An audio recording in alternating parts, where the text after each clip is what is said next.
Chemical bonding সিরিজের lecture number 4-এ আজকে আমরা ডিসকাস করব ল্যাটিস এনার্জি সম্পর্কে। তো প্রথমত গত লেকচারে আমরা যেটা দেখেছিলাম যে আয়নিক আর কোভ্যালেন্ট বন্ডের মধ্যে যে ডিফারেন্সটা, একটা হার্ড হয় খুব বেশি, একটা মেল্টিং পয়েন্ট বেশি হয়, একটা মেল্টিং পয়েন্ট কম হয়, একটা বয়েলিং পয়েন্ট বেশি হয়, একটা বয়েলিং পয়েন্ট কম হয়, এরকম ব্যাপারগুলো আমরা দেখেছিলাম। তো আজকে যদি আমরা সেই আয়নিক সলিডটার কথা ভাবি, তাহলে আমাদের মনে প্রথম কোশ্চেনটা এটা আসা উচিত যে why ionic solid is hard.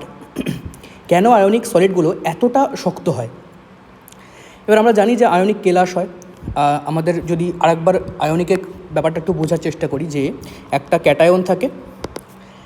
Cation থাকবে সোডিয়াম প্লাস Cl মাইনাস। এবার এই ক্যাটায়ন আর অ্যানায়ন এরা পরস্পরের মধ্যে স্থির তাড়িতিক আকর্ষণ বল বা ইলেকট্রোস্ট্যাটিক ফোর্স অফ অ্যাট্রাকশন দিয়ে তারা পরস্পরের মধ্যে জয়েন থাকবে, ঠিক আছে? তাহলে এবার যদি এই আয়নিক সলিডের কথা ভাবি, তাহলে সেখানে আমরা যে কেলাসটা পাবো, সেখানে প্রথমত এই ছবিটাকে দেখো ভালো করে। এই ছবিতে যে ইয়েলো কালারের যে ব্লু কালারের যেটা আছে সেটা হচ্ছে ক্লোরিন, আর যেটা রেড আছে সেটা হচ্ছে সোডিয়াম। এবার একটা সোডিয়ামকে যদি আমি ধরি, তাহলে সেই সোডিয়ামের চারপাশে টোটাল কতগুলো ক্লোরিন আছে? 1 2 3 4 5 6। মানে একটা সোডিয়ামের চারপাশে 1 সোডিয়াম, তার চারপাশে কটা ক্লোরিন আছে? 6টা ক্লোরিন আছে, 6টা ক্লোরিন। একই রকমভাবে যদি আমি একটা ক্লোরিনকে দেখি, তাহলে ঠিক একই রকমভাবে এই একটা ক্লোরিনের পাশেও কিন্তু 6টা আছে, 6টা সোডিয়াম আছে এই ক্লোরিন। তাহলে 1 2 3 4 5, আর একটা এদিকে পাবো, ঠিক আছে? তাহলে এই যেটা এখান থেকে আমরা দেখতে পারি যে একটা সোডিয়ামের পাশে 6টা ক্লোরিন, একটা ক্লোরিনের পাশে 6টা সোডিয়াম, ঠিক আছে? তাহলে যদি আমি এখন ল্যাটিস এনার্জির যে আমরা সংজ্ঞাটা পাই, একটা বড় খটোমোটার সংজ্ঞা আছে, সেটা যদি একবার দেখি, তার আগে একবার বুঝে নেবো যে কী ব্যাপারটা কীভাবে হয়। প্রথমে একটু সংজ্ঞাটা দেখে নেওয়া যাক, জাস্ট বেসিক। আমরা আগে বুঝবো না, আগে জিনিসটা ভালো করে জেনে নেব ইন ডিটেলস, তারপরে আমরা আবার সংজ্ঞাতে ফিরে আসবো। তাহলে সংজ্ঞাটা দেখা যাক কী বলছে। Energy released when 1 mole of gaseous oppositely charged ions combine to form 1 mole of ionic solid, that is lattice energy. কিচ্ছু বুঝলে না হয়তো, তাহলে এটাকে পুরো একবার ডিটেলসে বলা যায়। সোডিয়াম প্লাস কীভাবে আসছে দেখো, যদি আরও ভেঙে বলি, একটা সোডিয়াম ধরো সলিড আছে, এবার এই সোডিয়াম থেকে যখন আমি একটা ইলেকট্রন বের করব, তখন কি হবে? সোডিয়াম প্লাস পাবো। এবার এই সোডিয়াম প্লাসটা হবে কীভাবে? যদি আমি ডাইরেক্ট তো সলিড থেকে সোডিয়াম প্লাস করতে পারবো না, কারণ আমরা জানি যে আয়োনাইজেশন এনার্জি যখন আমরা পড়েছি পিরিয়ড টেবিলে, তখন দেখেছি যে একটা আয়োনাইজেশন এনার্জি কথাটার মানে হলো যে একটা যে অ্যাটম আছে তাকে যে গ্যাসিয়াস স্টেটে থাকতে হবে এবং তার একদম সর্বনিম্ন যে ভূমিস্তর, সেখান থেকে আমরা ইলেকট্রনটাকে বের করতে পারি। তাহলে একে গ্যাসিয়াস স্টেটে থাকাটা মাস্ট। তাহলে আমাদের প্রথমে সলিডটাকে গ্যাস করতে হবে। তাহলে সোডিয়াম সলিডটাকে প্রথমে সোডিয়াম লিকুইড করতে পারি। সোডিয়াম লিকুইড থেকে তারপরে গিয়ে আমি এখান থেকে সোডিয়াম গ্যাস করব। সেই গ্যাস থেকে যখন আমি এখান থেকে ইলেকট্রনটা এখান থেকে বের করব, তখন আমি কিন্তু সোডিয়াম প্লাস গ্যাস পাবো। এই হচ্ছে একটা কিন্তু এরকম, এইটাই কিন্তু আমরা যখন আবার পড়বো বর্ন-হেবার্ট সাইকেল, তারপর সেই বর্ন-হেবার্ট সাইকেলের মধ্যে কিন্তু এটা পাবো যে অনেক রকম এনথালপি থাকবে, সেখানে সলিড থেকে লিকুইড থেকে গ্যাস, তারপরে আয়ন, এরকম হয়। তো সেখানে বর্ন-হেবার্ট যে সাইকেলটা, সেটাও কিন্তু এখান থেকে আমরা যেতে পারি। তাহলে বোঝা গেছে কীভাবে আমরা কানেক্ট করছি প্রত্যেকটা জিনিসকে। তাহলে এভাবেই কিন্তু পড়তে হবে, যে কেমিস্ট্রি বা ফিজিক্স যেটাই পড়ো না কেন, যদি তুমি আগের সময় কানেক্ট না করতে পারো তাহলে কিন্তু হবে না। কানেকশানটা এরকম জরুরি। প্রত্যেকটা জিনিস পড়ার সময় তুমি দেখবে যেটা আগে কোনো জায়গায় পড়েছো কিনা বা পরে কোনো জায়গায় আছে কিনা আমাদের টপিকটা, সেখান থেকে তুমি দেখতে পারো। তাহলে এই যে সোডিয়াম গ্যাস, তাহলে এই যে সোডিয়াম প্লাস, আর এই যে ক্লোরিন মাইনাস যে গ্যাস, এই যে দুটো গ্যাসিয়াস স্টেটে থাকা আয়ন, একটা পজিটিভ একটা নেগেটিভ, তারা যখন যুক্ত হয়ে একটা NaCl সলিড তৈরি করছে, সেই সলিডটা তৈরি করার সময় তারা কিন্তু একটা এনার্জি রিলিজ করছে। এবার মনে প্রশ্ন আসতে পারে যে এই এনার্জিটা কেন রিলিজ করছে? আমি যখন আয়নিক বন্ধন পড়িয়েছিলাম তখন জিনিসটা বুঝিয়েছিলাম যে ধরো এরা যখন আলাদা আলাদা ঘুরে বেড়াচ্ছে, সেপারেটেড আয়ন্স, একটা সোডিয়াম প্লাস একটা ক্লোরিন মাইনাস, এই যে সেপারেটেড আয়ন, তখন তাদের মধ্যে কিন্তু আনস্টেবিলিটিটা অনেকটা বেশি ছিল, তারা কিন্তু অনেক বেশি আনস্টেবল রয়েছে। এবার এই যে সেপারেটেড আয়নের মধ্যে এরা কিন্তু আনস্টেবল বা লেস স্টেবল রয়েছে। এবার এরা যখন কাছাকাছি আসবে, যখন একটা পজিটিভ একটা নেগেটিভ, তখন যখন নিজেদের মধ্যে অ্যাট্রাকশান করবে, তাহলে এই অ্যাট্রাকশানের জন্যে কী হবে? তাদের এনার্জি রিলিজ করবে। কাছাকাছি আসা মানে কি, তার একদম মানে মানে এনার্জিটা একদম রিলিজ হয়ে গেল, স্টেবল হয়ে যাচ্ছে আস্তে আস্তে, নিজেদের মধ্যে সেই উত্তেজনাটা নেই, তারা নিজেদের মধ্যে অ্যাট্রাকশন হয়ে, মিউচুয়াল অ্যাট্রাকশন হয়ে তারা কী করছে, এনার্জি রিলিজ করে দিচ্ছে। তাহলে এনার্জি রিলিজটা করছে যখন, এই এনার্জিটা যে রিলিজ হচ্ছে সেটাকেই আমরা বলছি ল্যাটিস এনার্জি। তাহলে হোয়াট ইজ ল্যাটিস? এই যে দুটো সোডিয়াম, এই যে সোডিয়াম প্লাস আয়ন গ্যাস, এই যে ক্লোরিন মাইনাস আয়ন গ্যাস, তারা যখন পাশাপাশি আসছে, এসে যখন তারা একসঙ্গে কেলাসটা ফর্ম করছে, সেই মুহূর্তে যে যে কেলাসটা তৈরি হয়ে গেল, তাহলে এই যে সেপারেটেড গ্যাসটা একসঙ্গে এসে যখন কেলাস তৈরি করে নিল, সেটাই তো আমাদের ল্যাটিস। তাহলে এই যে ল্যাটিস ফর্মেশন হচ্ছে যখন, আর বললাম এই যে এনার্জিটা রিলিজ হচ্ছে, তার মানে এই ল্যাটিস ফর্মেশনের সময় যে এনার্জিটা রিলিজ হবে সেটাই আমাদের ল্যাটিস এনার্জি। আর সোডিয়াম ক্লোরাইডের ক্ষেত্রে সেই ল্যাটিস এনার্জিটা কত, -787 কিলো জুল পার মোল। এই মাইনাসটা কেন, এটা ভ্যালু কী করে, এগুলো তো আমরা যখন থার্মোডাইনামিক্স পড়বো বা যদি জানো সেখান থেকে পেতে পারি আমরা। এটা এনথ্যালপি, এটা নেগেটিভ, কারণ কি এনথ্যালপি এখান থেকে এনার্জি রিলিজ হচ্ছে, তাই এটা এনথ্যালপি নেগেটিভ।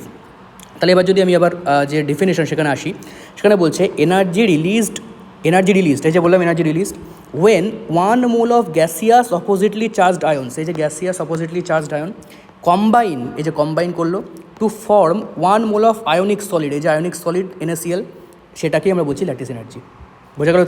তাহলে 1 মোল গ্যাসিয়াস মানে গ্যাসীয় বিপরীত চার্জযুক্ত আয়ন সমষ্টি যখন একসঙ্গে মিলিত হয়ে 1 মোল কোনো আয়নীয় সলিড তৈরি করবে, কঠিন তৈরি করবে, সেটাকে আমরা বলছি, যে এনার্জি রিলিজ করবে সেটাকে আমরা বলছি ল্যাটিস এনার্জি। তাহলে আশা করি বোঝা গেল ওই জিনিসটা। এবার যদি ল্যাটিস এনার্জির ইকুয়েশনে আসি, তাহলে ল্যাটিস এনার্জির ইকুয়েশনটা আমরা কীরকম পাই, lattice energy proportional to Q1 Q2 by R। Q1 Q2 মনে হলো আমরা একটা পজিটিভ পাচ্ছি, একটা পজিটিভ চার্জ পাচ্ছি, একটা নেগেটিভ চার্জ পাচ্ছি। তাহলে এই পজিটিভ আর নেগেটিভ চার্জ শুধুমাত্র চার্জের যে পজিটিভ নেগেটিভটা ধরো না, মানে এমন নয় যে পজিটিভ নেগেটিভ গুণ করলে এই নেগেটিভ হবে, বা পজিটিভ গুণ করলে পজিটিভ হবে, নেগেটিভ হবে, এরকম পজিটিভ হবে, এরকম কোনো ব্যাপার নয়।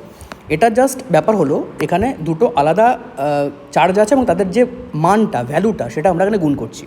তাহলে lattice energy proportional to the multiplication বা মানে গুণফল দুটো চার্জের, আর বাই সেপারেশন, মানে তারা যত বেশি দূরত্ব থাকবে তত তাদের ল্যাটিস এনার্জি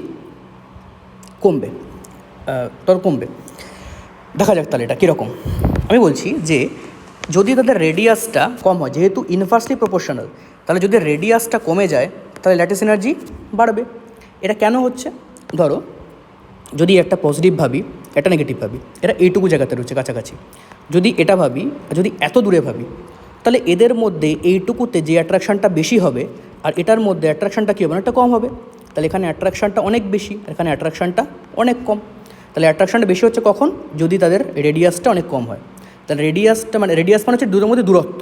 তাহলে এই দূরত্বটা যখনই কম হবে তখন তাদের মধ্যে অ্যাট্রাকশান বেশি হবে, আর অ্যাট্রাকশান যত বেশি হবে তত এনার্জি রিলিজ করবে, আর সেই রিলিজ এনার্জিটাই তো আমি ল্যাটিস এনার্জি বলেছিলাম। তাহলে ল্যাটিস এনার্জি কখন বাড়বে, যদি তাদের মধ্যে সেপারেশনটা কম হয়। বোঝা গেল? তাহলে এখন যদি বলি এই যে স্মলার আয়ন যদি হয়, মানে আয়নের যদি সাইজটা ছোটো হয়, তার মানে কী হবে, তার রেডিয়াসটা কম থাকবে। তাহলে যদি এই দিক থেকে ভাবি, তাহলে চার্জ ডেন্সিটিতে ভাবা যায়। এবার চার্জ ডেন্সিটি, ধরো একটা পজিটিভ চার্জকে আমি এইটুকু জায়গার মধ্যে রেখেছি, ওই একই পজিটিভ চার্জকে আমি এত বড় জায়গার মধ্যে রেখেছি, তাহলে ডেন্সিটি কোনটার মধ্যে বেশি হবে, ডেন্সিটিটা তো অবশ্যই বেশি হবে, এটা ডেন্সিটি কম হবে। তাহলে ডেন্সিটি যেটার মধ্যে বেশি, তাহলে তার কী করবে, সে মানে নিজেদের মধ্যে বেশি পরিমাণে অ্যাট্রাক্ট করতে পারবে। তাহলে অ্যাট্রাকশানটা ক্ষমতা কার বেশি হবে, যার চার্জ ডেন্সিটি অনেকটা বেশি। সেই জন্যে চার্জ ডেন্সিটি যার বেশি হয় তারও ল্যাটিস এনার্জি বেশি হয়। তাহলে সেটা কার হবে চার্জ ডেন্সিটি বেশি, যে স্মলার আয়ন হবে। স্মলার আয়নের ল্যাটিস এনার্জি কিন্তু বেশি হয়, এটা মাথায় রাখতে হবে। সেটা কীভাবে দেখবো, এই যে যেমন এই যে লিথিয়াম ফ্লুরাইড আর লিথিয়াম আয়োডাইড, তার এখানে কী হচ্ছে, এই যে স্মলার আয়ন যখন হবে তখন চার্জ ডেন্সিটি বেশি হবে, একটা কারণ। আরেকটা কারণ কি, একটা তো চার্জ ডেন্সিটি বেশি হচ্ছে, আরেকটা কারণ কি, যেটা এখানে বললাম, এই যে এটা, যে এদের মধ্যে তখন ডিস্টেন্সটা অনেকটা বেড়ে যাবে। ডিস্টেন্স স্মলার আয়ন মানে ডিস্টেন্স কমে যাবে। তাহলে ডিস্টেন্স কমে গেলে অ্যাট্রাকশান বাড়বে, আর অ্যাট্রাকশান বাড়লে ল্যাটিস এনার্জি বাড়বে। এটা হলো একটা কারণ। আরেকটা কারণ কি, এখানে যদি বলি যে Q1 Q2, এই যে চার্জের যদি দুটো চার্জ অনেক বেশি হয়, মানে ধরো +1+1 আর +2+2, তাহলে এদের মধ্যে কী হবে, যেটা চার্জ বেশি হবে চার্জের গুণফলটা বড় হবে, তখন ল্যাটিস এনার্জি অবশ্যই বড় হয়ে যাবে। তাহলে এই জন্য ম্যাগনেশিয়াম অক্সাইড যদি বলি, তাহলে ম্যাগনেশিয়ামের যে চার্জ সেটা +2, অক্সিজেনের -2। আর যদি NaCl বলি তাহলে +1 -1, তাহলে +2 -2 মানে 2 × 2 করলে কত হবে, 4 পাবো, আর 1 × 1 করলে 1 পাবো। তাহলে NaCl এর থেকে MgO কিন্তু 4 গুণ বেশি ল্যাটিস এনার্জি যুক্ত। এটা অ্যাকচুয়াল ভ্যালু এরকম হয় না, বাট বোঝার জন্য আর কি। তাহলে MgO কী হবে, অনেক বেশি ল্যাটিস এনার্জি যুক্ত হবে। তাহলে এটা একটা পয়েন্ট গেল। এবার ল্যাটিস এনার্জির সঙ্গে মেল্টিং পয়েন্ট, হার্ডনেস আর বিপি এটা কিন্তু অনেকটা প্রপোর্শনাল। তার মানে যদি তোমাকে এরকম কোশ্চেন করে, কয়েকটা এলিমেন্ট মানে এরকম যোগ দিয়ে দিল, তোমাদের বললো যে বয়লিং পয়েন্টের অর্ডারে বের করো। তাহলে বয়লিং পয়েন্টের অর্ডারে যখন বের করবে, সেখানে কিন্তু এটা মাথায় রাখতে হবে যে আমাদের কিন্তু আলটিমেটলি জানতে চেয়েছে যে ল্যাটিস এনার্জির উপরে, যে ল্যাটিস এনার্জিটা ঠিকঠাক আছে কিনা। প্রত্যেকে যদি আয়নীয় হয়, তখন যদি বলে যে বয়লিং পয়েন্টের অর্ডার বের করো, তার মানে আমি ল্যাটিস এনার্জির অর্ডার বের করবো। আর ল্যাটিস এনার্জির অর্ডার কীভাবে বের করবো, যদি রেডিয়াসটা দেখবো, রেডিয়াস কম বা স্মলার আয়ন, তাহলে কী হচ্ছে, ল্যাটিস এনার্জি বাড়বে, চার্জ ডেন্সিটি বাড়বে বলে ল্যাটিস এনার্জি বাড়বে। আর যদি Q1 Q2 মানে দুটো চার্জের গুণফল বেশি হয়, তাহলে ল্যাটিস এনার্জি বাড়বে। এভাবে দেখতে হবে, ঠিক আছে। তাহলে এই ছিল আমাদের ল্যাটিস এনার্জির যে পুরো কনসেপ্টটা, আর তার সঙ্গে আমাদের ল্যাটিস এনার্জির একটা ইকুয়েশন দিয়ে। এবার যদি এটা একটা এক্সাম্পল দিয়ে বলি, ধরো lithium fluoride, lithium chloride, lithium bromide, এই তিনটে। এবার এই তিনটেকে তোমাকে জিজ্ঞেস করা হলো বয়লিং পয়েন্টের অর্ডার বের করো। তাহলে বয়লিং পয়েন্টের অর্ডার কীভাবে বের করবো, আমি প্রথমে দেখব যে এখানে লিথিয়ামটা কনস্ট্যান্ট। তার মানে এটা এই পজিটিভ পার্টটা নিয়ে কোনো ভাবনা চিন্তাই নেই। আমাদের দেখতে হবে নেগেটিভ পার্টটা। তার নেগেটিভ পার্টে ফ্লুরাইড মাইনাস আয়ন আছে, ক্লোরাইড মাইনাস আয়ন আছে, আর ব্রোমাইড মাইনাস আয়ন আছে, ব্রোমাইড মাইনাস আছে।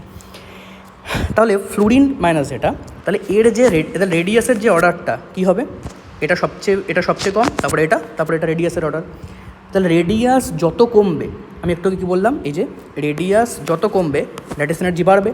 তাহলে এর মধ্যে ল্যাটিস এনার্জি সবচেয়ে বেশি কার হবে, রেডিয়াস সবচেয়ে কম মানে ল্যাটিস এনার্জি কিন্তু সবচেয়ে বেশি, তার মানে ল্যাটিস এনার্জি এটার অর্ডার হবে, এটা অর্ডার। আশা করি বোঝা গেছে। এইভাবে কিন্তু এক্সাম্পল দিয়ে আমাদের করতে হবে, যে বয়লিং পয়েন্ট, মেল্টিং পয়েন্ট এগুলো। তাহলে ল্যাটিস এনার্জি বোঝা গেল জিনিসটা কীভাবে, কেন তাহলে আয়নিক সলিড হার্ড, কেন ল্যাটিস এনার্জি কোনটাকে বলে, আর তার সঙ্গে ল্যাটিস এনার্জির যে ইকুয়েশন, আর তার হচ্ছে এক্সাম্পল। এটা কিন্তু মাথায় রাখতে হবে। এরপরের লেকচারে আমরা করবো সলভেশন এনার্জি এবং সলিউবিলিটি, এগুলো দেখতে থাকো।